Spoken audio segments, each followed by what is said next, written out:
So welcome to the session. So ARIA automation, what's new, and really, we'll introduce ourselves in a second, but I guess really lots of things that happen in ARIA automation we'll see, but so there's lots of things that have happened in the last 12 months.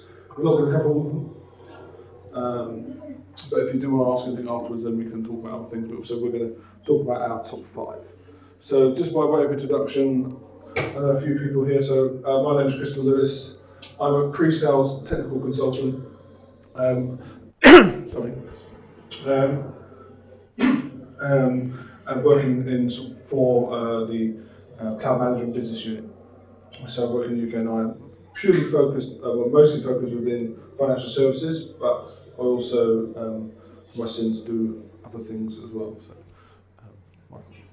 Hi, I'm Paul. So I work directly for, well, up until yesterday, I suppose.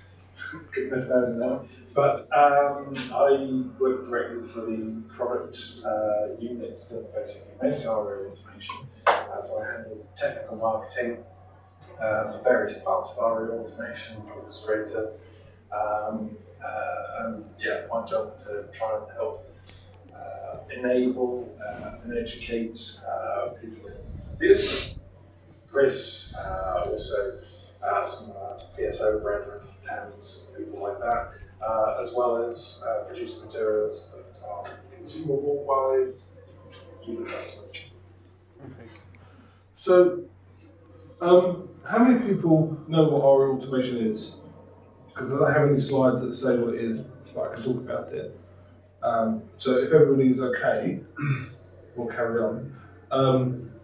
But essentially, one of the biggest things about ARIA automation is its release cycle. Now, that doesn't necessarily mean that from an on-premises perspective, you have to update every month, but we do release a new version typically every month. We started off actually in 6 months increments, and then we went to 3 months, and then we went to monthly, and mainly because every month we used to create an on-premises deployment, but we just never released it, and it was used for internal development teams to develop the next set of code. So actually, when you have customers who say, well, I want this feature, but I've now got to wait 6 months or 3 months for it, and it's literally just come out, eventually we sort of said, well, actually, as we're doing all the work through all the pipelines and creating all the builds anyway, let's just release it. Which means that customers get a quicker time to value on the on-premises product, just like they do in the SaaS version, because it was a bit of a bitter pill to swallow where you could have it in SaaS, but you couldn't have it on-premises. There was still a slight lag between when, because it's 95% of the code between the SaaS and the on-premise product is the same. The key differences tend to be around things like authentication. But typically the SaaS is released first. A couple of weeks later, it's normally when the on-premises versions come out. So there is a slight lag, but it's pretty lockstep. Yeah. So, number 1, plugin-based resources. So, I'm assuming everyone's fairly familiar with the Cloud Template Canvas and resources. You have on the left there. So we've obviously got some cloud agnostic components. We have vSphere components. We have AWS. We have Azure. And a tiny bit of GCP. And also configuration management. What else is in there? Terraform as well as another one that appears in there. Terraform components. That list on the left there, those are, I suppose, what we're starting to call the classic resources, if you like. So those, more often than not, were the things that we actually launched version 8 of ARIA automation with.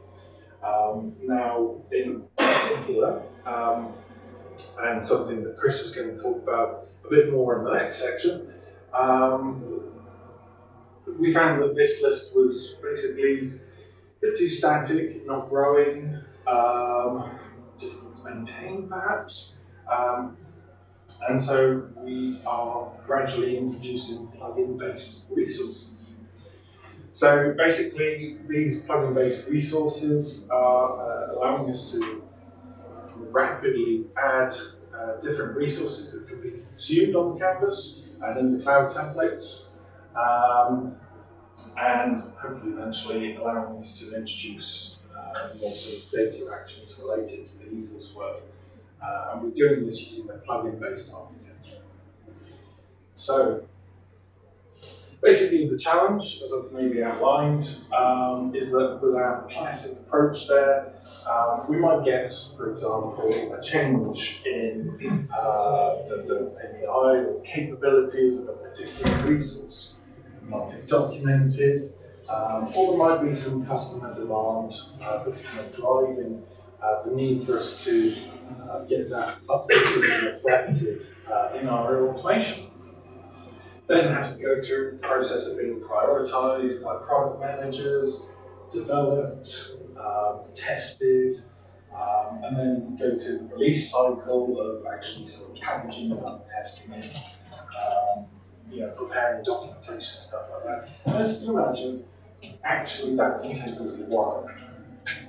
With the plugin-based approach, again, we're kind of taking those same sort of drivers, either sort of customer demand or public docs, things like that. But actually, customer demand is maybe, I suppose the balance has changed slightly.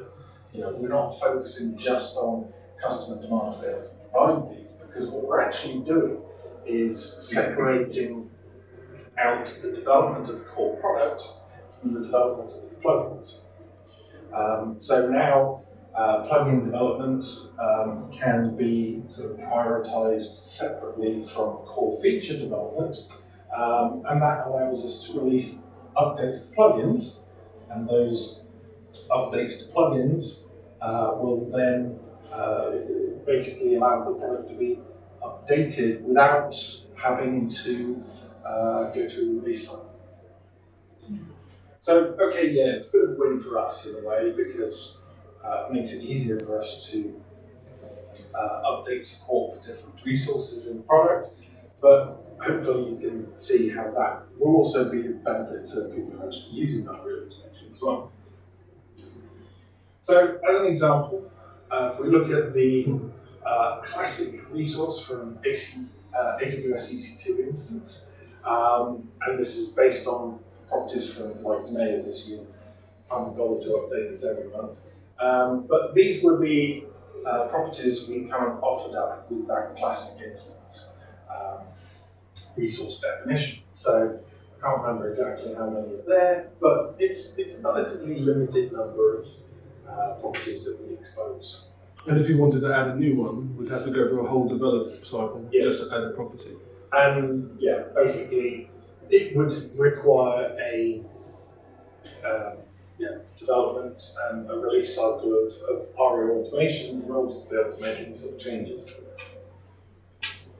With a plugin-based approach, we can expose far more properties, things that can be manipulated and changed, and updated more rapidly by using that plugin-based approach.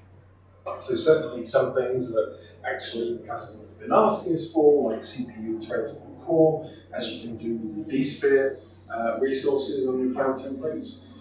That's something that we can now expose more easily because we've separated out that process of plugin development from the core product development. So in terms of benefits, and I've got to stress the little star over there, I'm not promising the world here, but in terms of the benefits, so on the left you kind of see, the old world where we had varying level of support for different resource types.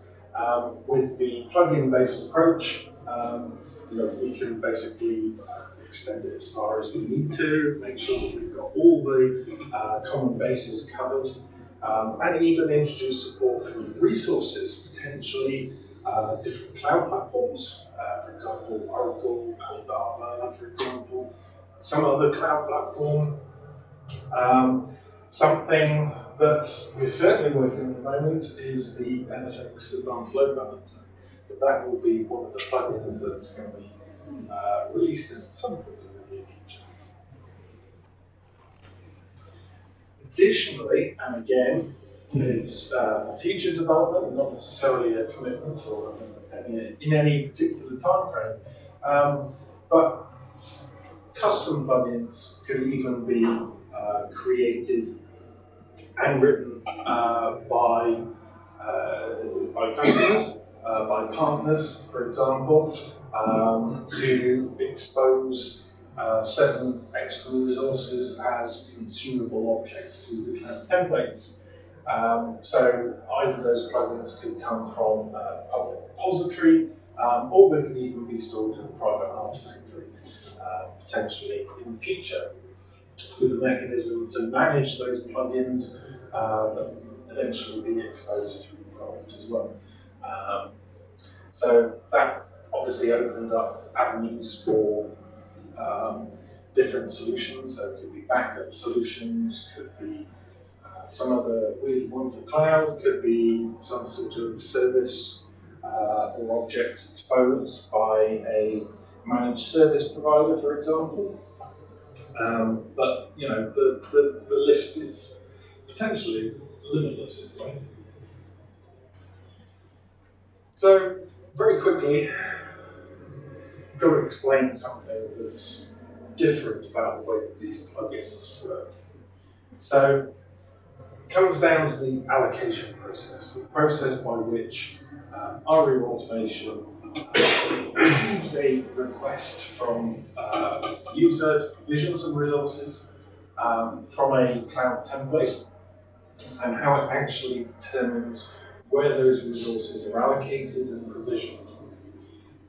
So taking this very simplistic example here of a cloud machine and a cloud volume that maybe we've tagged as being something we want to land on GCP. So the allocation process inside our automation obviously looks at all of these components, tries to work out whether or not the user requesting them has resources where they can provision these to, working out what sort of restrictions and limitations or even hard requirements exist, and then determining which cloud zone these resources are provisioned. So that's the allocation process. In the, I suppose, the classic world with the classic resources, these resources, the resource definitions here, again, choosing the EC2 instance example, would have a number of properties associated with them. Yeah, don't try and read that, it's kind of gobbledygook. They would have a number of properties associated with them. They would also be associated with logic to govern the allocation of compute, storage, and network resources. And that would all basically be part of a definition within a core part of the product. Now, with the plugin-based approach, basically those two things have been separated. So actually the allocation logic is actually something that's kind of maintained as a core part of the product. Whereas now, the plugins, the resource definitions, those are things that are exposed via those plugin files. So this is what enables potentially anyone who can write a bit of Python and define these or create these resource definitions could potentially expose those resources via the cloud template canvas. So basically, the helpers, we basically wrap the logic in helpers. And these helpers that are maintained by VMware are what actually sort of governs the allocation logic based on what's in here. Live demo. I can cover it in the next section actually. Yeah, let's move to the next. So we'll do it. So I'm going to talk about GCP in a second, and part of that will be a live demo covering resources. So we'll do that there. So one of the other things that we've done over the last 12 months, actually it's probably about 24 months to be honest, but it's sort of evolved over that time period, but really specifically in the last 12 months, is we've we've increased our GCP support. So originally, when I would do pre-sales presentations, this is what I would This is what I would do. I would basically say, AWS we've got a massive sort of relationship with AWS and Microsoft, and have done for quite a while. But GCP tend to come late to the party, and that's really because our customers are tending to use AWS and Azure and not GCP. Now that's starting to change. GCP is starting to catch up. And really, why we changed? Because actually one big customer, who will remain nameless, said, we've gone all in GCP. And if you can't support us, then we're not going to use your product. Not cloud first, hopefully. And not cloud first, but their sort of their cloud of choice was GCP. And we want to do all of this things in GCP. And whilst we love your product on premises, we're now looking at Terraform for public cloud because you can't support us. And we went, whoa, hold on. Of course we can support you. Just takes a little bit of time. Let's work together. Let's work in partnership. Tell us what you need to do, and we'll prioritise that. So this is exactly what we did. So over the last 24 months, we've worked with this particular customer. And now it's not increased that much, but it has increased. There are other ones as well, like Snapshot and stuff like that, but we've gone from a small amount of capability in GCP to not only have classic level resources supporting things like shielded VMs, isolated tenants, GPUs, but also then develop them into plugin-based resources as well. So almost 2 development cycles, because there was an immediate requirement from the customer, and the plugin-based resources weren't ready. So we had to develop the API-based resources. And then once the plugin sort of based resources were mature enough, we then redeveloped everything into plugin-based resources. So, as I said, we've got shielded VMs, normal VMs, GPUs, some stuff actually that we don't do in AWS, like GPUs. We don't support GPUs in AWS unless the instance type itself. So that GPU is adding a GPU to an existing instance, not a GPU instance. Disks and buckets, load balancers, firewalls. And we did do some load balancing, but it wasn't GCP specific, it was cloud agnostic. Hopefully that term means something to everybody. But now we do GCP, specific load balancing, firewalls, networks. As they say, we do disk snapshots, all these other things as well in those resources. And that for me is one of the biggest takeaways from that, and we'll do a demo in a second, we've got a live demo, is that we listen to our customers. We want to partner with our customers. We won't do anything. The GCP stuff was on the roadmap, but because no one was using it, it was so far down the roadmap that actually, would it ever happen? I don't know, being honest.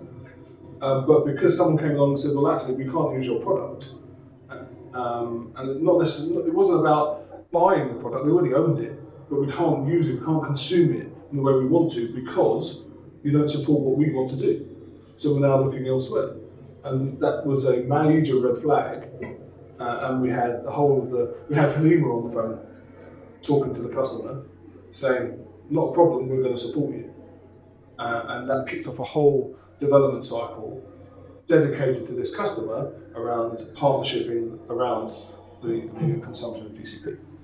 For those that don't know who Poore is, she's basically the VP in charge of the One Applications Management Business Group, that basically owns ARIA automation. Basically, she reports into review. So she's as high as it would get, essentially. Okay. So, now, I'm not saying, and I was talking to Michael about this, I'm very open and honest about things, so it's recorded, but I don't really mind. It's not, for me, the plugin resources aren't as easy on face value as the classic resources to use and consume. But once you get the hang of it, and the reason I'm changing portals is because there's one already created, which means I don't have to do it. once you get the hang of it. Sharing the presentation. Okay, let's switch that way. Switch. Hold on. So, is there available documentation to make our own plugin?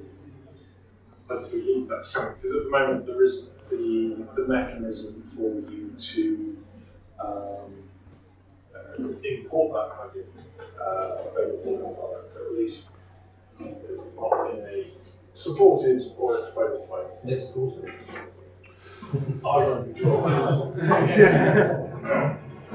I think it's important that whilst we're developing plugin resources, we're also, for me, it's almost like a two-stage development process. We're developing the ability to support plugin resources, and because we've started it with, it's not an MVP, but we're sort of delivering stuff with that.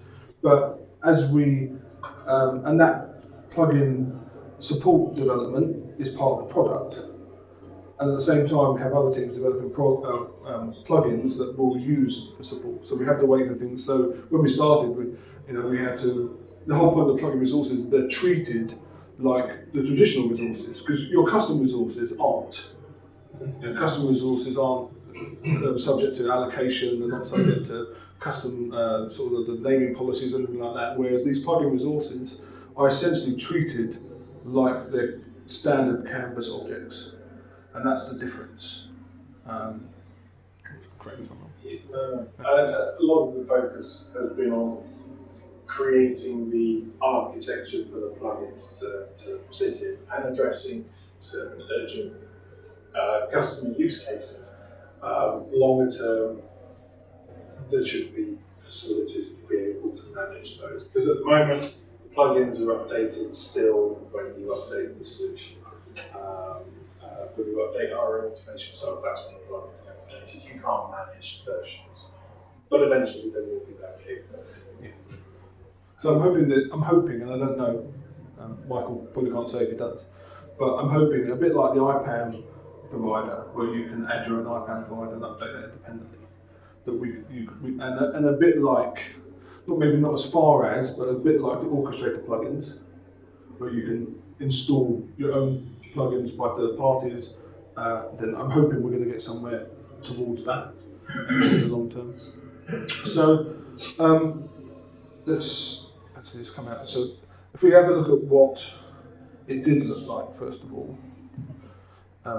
So it's not this GCP, that's what I wanted, sorry.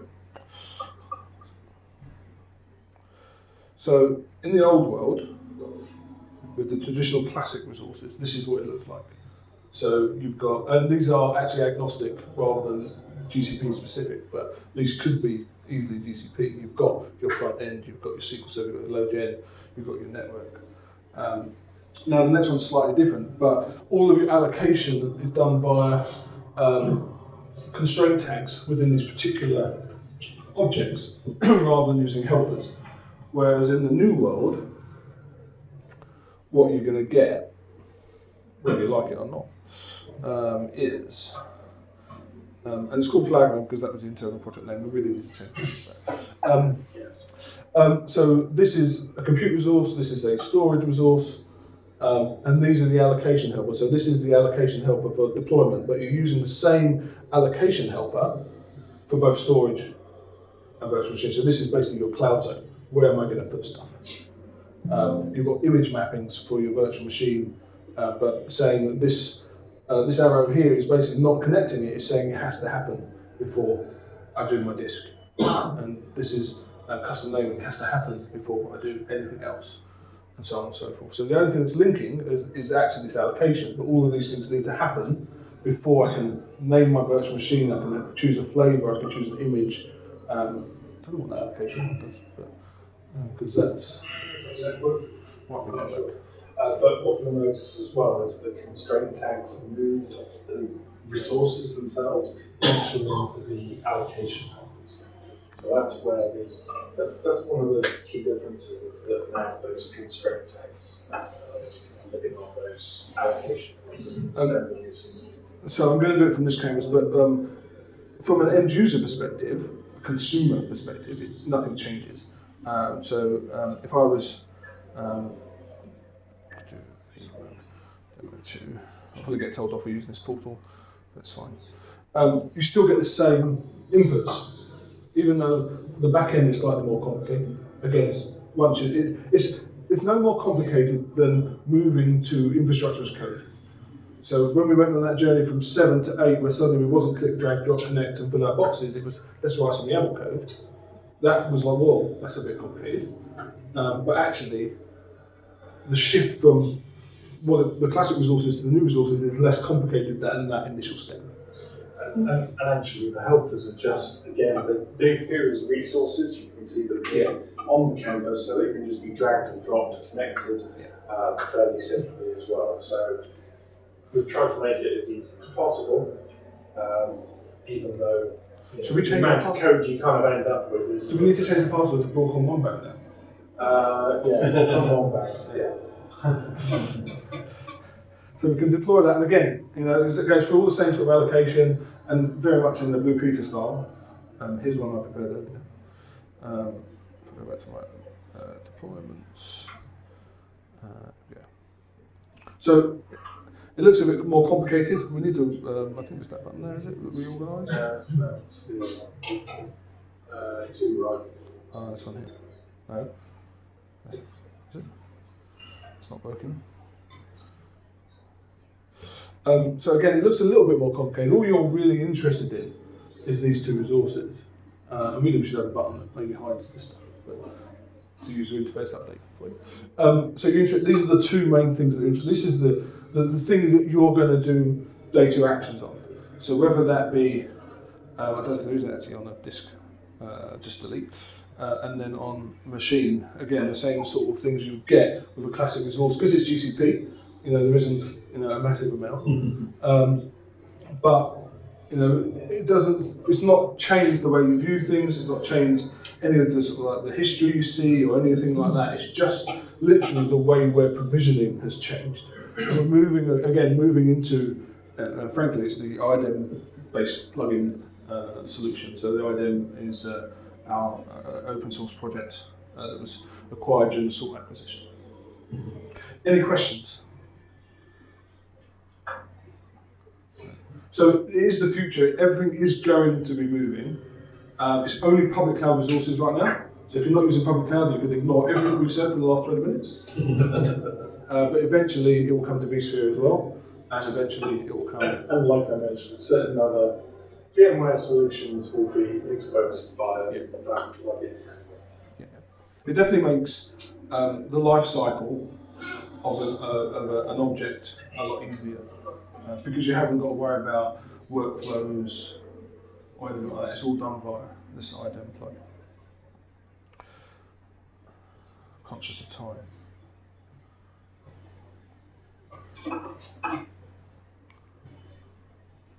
You'll do this via demo?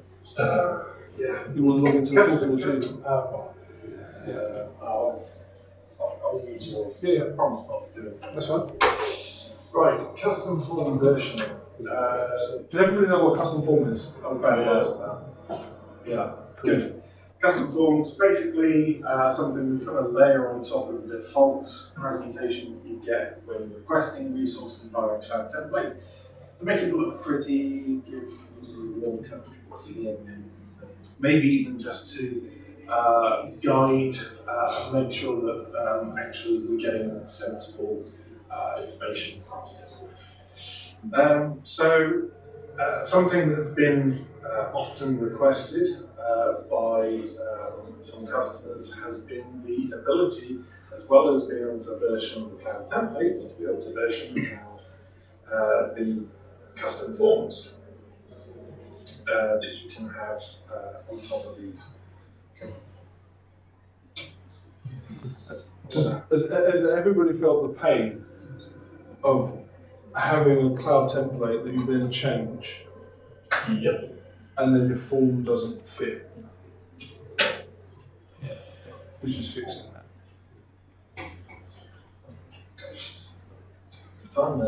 Right. So if we have a look at some of our content here, we can see that some of these things have had custom forms enabled, whereas some have not. Your scroll's the wrong way Or is it? Or is yours the wrong way around? Oh no, there's nothing wrong with mine. It works in the correct way. Yeah, so you can see we have a number of resources here catalog items or content items that have custom forms. So let's go and pick one of these. Might be this one. But what you will be able to see now, if you happen to click on this, is you'll notice now we have custom form versions listed here for this particular catalog item. So it's not the best example, there's a better one.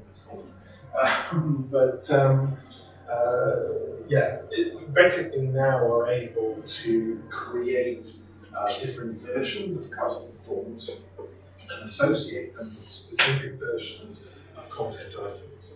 So if, for example, we have a very simple sort of IaaS template with provisioning a workload, and we change that template to include some extra properties that maybe we're capturing and passing on to the kind of provisioning process or into the operating system. In the bad old days, basically, we would have had to go in and update the form, and then basically the form would only work with that version when we work with the version before, but we wouldn't have a reason why we want two versions of the cloud template exposed. And now you can have multiple versions of the form associated with different versions of the catalog item. So if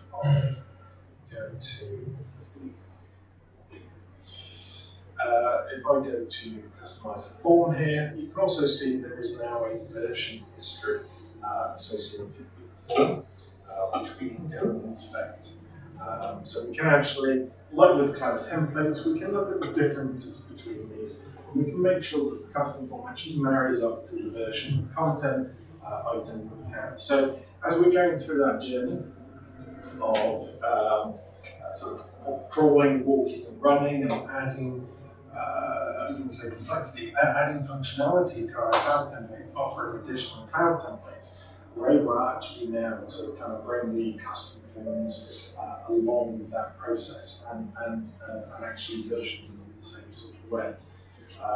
What's currently not available, unfortunately, is to have those forms out in a source control repository. But I'm sure that's working on that.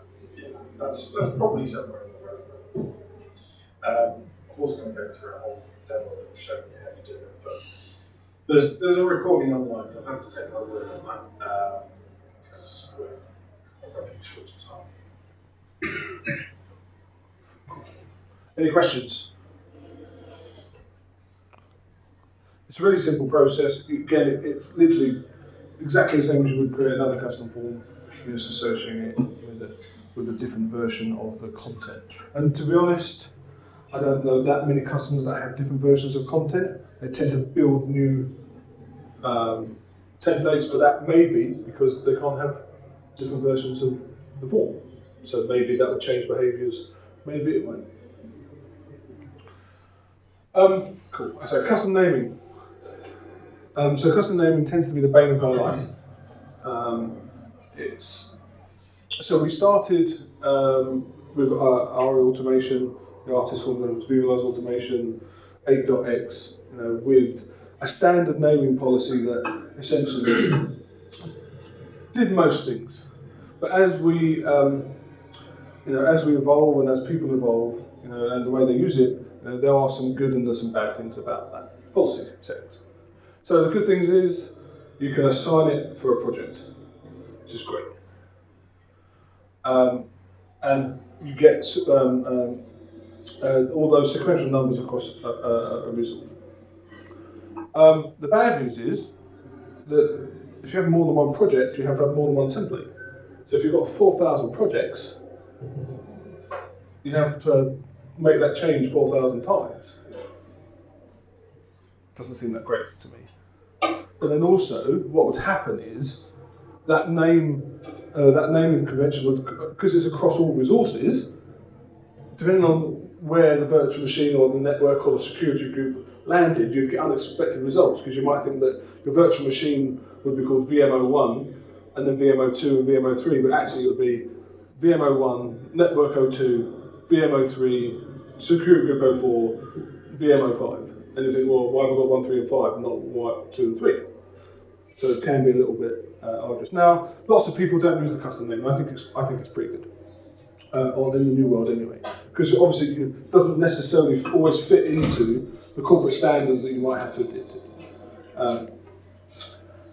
But in the new world, and I will do a demo, so we switch over a second, you can have a template that you can assign either globally or you can assign to individual projects, but you can assign it to every project and just add the project to the naming template. Switch to assembly. You have to enable it. I don't know if it's now not enabled by default, but in the old world, you had to come and say, yes, I want to enable it, because what happens is we then migrate your naming standard to the new world. So you have to go and say that you want to do it. But essentially, I'm not going to do it in MoAd because I'll get told off. Let me switch to my org. You can then define for every resource type that we have, minus plugin resources, but that comes as the whole point of the naming allocation or naming helper is that it goes into the naming standard. You can then create a very similar naming standard, but you can do it across all of the resources. So suddenly your machine is 1, 2, and 3, but then your network is also 1, 2, and 3, and your security group is 1, 2, and 3, if that's what you want it to be. So it's very simple. You can even do the unique naming, and what will happen is, because you can then change the incremental count, you can change that as well. So it would be literally go up by 1 every time, and if you then deleted the machine and it got, let's say you had 3 numbers, you got to 999, and there were some gaps further on, then it would start again, filling in the gaps. So it wasn't, whilst it was unique, but random. Whereas now this is unique and sequential. So you can use the same sort of naming template. It's still using sort of the square brackets and the dollar, and you can still use the resources. So you can still do like resource.name. You can and then add in some numbers. So that would mean that the machines would start with whatever I want to call them. I'll just put the right bracket in. And then a unique number of three numbers. I can start it at 1, I can increment by 1. If I want to increment by 2, I can increment by 2. I don't know why you would, but you could. You can start adding in patterns, regular expressions, for what you want to use if you want to. But essentially, once you've added that, and you can do that for every type of resource, you can then choose which projects it belongs to. But it's an individual count for each project. It's not one count for all projects, but you're assigning it to all projects, or whichever projects you want. So it's a lot easier to say, rather than going into, let's just save this a second. So I can assign it to a project. Let's go info dev and fintech as an example. And I can do put policy name, that's why it's not, isn't it?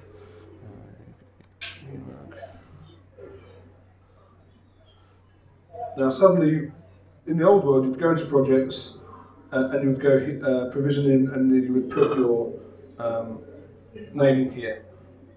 It's changed because I've enabled it, but essentially there'd be an entry there you could fill in.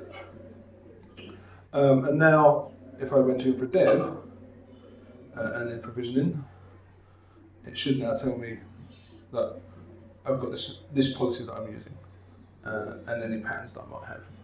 So for me, it's a lot easier to use, and it makes it a lot more powerful and a lot more usable than it ever was from that perspective. And I think that it's definitely viable to use when you're doing things like clusters and stuff like that you want to, and you don't really care about the name of the virtual machine, because who really cares about the name of the virtual machine in vCenter or in AWS? You care necessarily about what it's called inside. resource, the host name, because that's what registers with your Active Directory and all that stuff. But you don't really care what the container is, depending on where you're monitoring and what you're doing. But that's also where tags come into it, because if you're tagging correctly, it doesn't really matter that your virtual machine is called XYZ, as long as it's got the right tags, and you can put that into different security groups or different resource groups or custom groups in operations, or if you're in public cloud, monitoring the public cloud via tags is the way to do it, really. The name is just the name.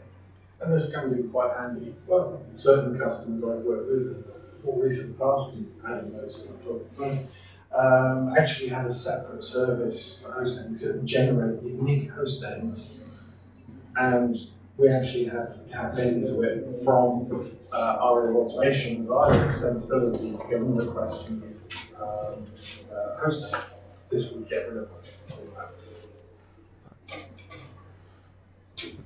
We're just about to be told we've got 2 minutes left, I think. So let's talk about data actions really quickly. So, and again, it might be, I don't know if I've got one for demo, but for me, the biggest change that we've made in data action, well, in fact, there's a number 6 as well. If we get time, we'll talk about the new event topic for approvals. But resource actions, data actions, the biggest one that we've introduced recently is the ability to unmanage a deployed virtual machine. I don't know why we never did it first of all. It was a business decision, not a technical one. But the ability to unmanage. So in the old world of VRA7, you could deploy a machine, you could unmanage it, you could move it, you could remanage it. Fabulous. In the new world of VRA8, you couldn't do that. You'd have to deassociate it rather dirtily from the database. But in the new world now, there is an unmanage option. So you can unmanage a deployed workload and remanage it if you want to, without deleting it. Another good one we've got is the ability to re-provision a vSphere VM. So if you have a vSphere VM in your cloud templates, it's deployed, you can actually select to re-provision it, which could be useful if you've got effectively some sort of stateless front end behind a load balance or something like that, and it's actually built using configuration management tooling and things like that. You could actually select to re-provision it and actually have it kind of brought up to date, which would be an interesting use case. But yeah, it's certainly something that's now possible as well. And for me, finally, I don't know when it happened because everything blurs, but the ability to do resource actions using ABX. Yeah, I think. Yeah. I'm pretty sure you can. When you say remanage, could you not make a bulk import that doesn't? So bulk import, you didn't have to worry about it because you can unmanage. So you can unmanage a machine that was imported, not a problem. Yeah. It's only the deployed machines you couldn't unmanage. Yeah. So you could unmanage a machine and a machine that's been imported. You can move the project. You can change the owner. Way before you could do that to a deployed machine. And then eventually we went, actually, we want people to come to the platform and stay with the platform because they want to, not because we're forcing them to. So yeah, so now you can not only change the owner, change the project, you can unmanage the machines as well. Any questions? Yeah.